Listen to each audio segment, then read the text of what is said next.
పహల్గామ్ అనేది మన అమర్నాథ్ తీర్థయాత్ర రూట్ అనమాట. అది బేస్ క్యాంప్ అని చెప్పుకోవచ్చు. అక్కడి నుంచి మొదలవుతుంది. సో ఇప్పుడు జూలై 5th మొదలవుతుంది అమర్నాథ్ తీర్థయాత్ర. ఎప్పుడు వీళ్ళు ఏం చేస్తారంటే అమర్నాథ్ యాత్ర మొదలయ్యే ముందు వీళ్ళు దాడి చేయడం మొదలు పెడతారు. ఆ టైంలో సెక్యూరిటీ ఫోర్సెస్ చాలా ఎక్కువ ఉంటారు. కానీ ఆర్టికల్ 370 తీసేసిన తర్వాత దాన్ని మొత్తం ఆ చట్టమే పక్కన పెట్టిన తర్వాత టూరిస్టులు చాలా వస్తున్నారు జమ్మూ కాశ్మీర్. అవును. పోయిన సంవత్సరం 2,30,00,000 మంది వచ్చారు, జస్మీర్ దిగారు అక్కడ. ఈ సంవత్సరం ఎండ్ అయితాక మనకు 2,60,000 దాకా వెళ్ళొచ్చు. 2,60,000. సో మీరు 2,60,000 మంది వెళ్ళడం అంటే చిన్న ఫిగర్ కాదు.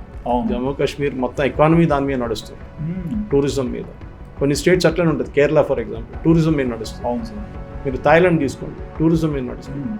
కొన్ని కంట్రీస్, కొన్ని స్టేట్స్ అట్లనే ఉంటారు అన్నమాట. కానీ జమ్మూ కాశ్మీర్లో ప్రాబ్లం ఏంటంటే వీళ్ళకి మీరు చెప్పినట్ల భూమి కొనొచ్చారు. కొనడంతో ఏమైతే వీళ్ళు అంటున్నారు బయట వాళ్ళు వచ్చి భూమి కొనుక్కుంటారు. బయట వాళ్ళు ఎవరండి? మాది భారతదేశం.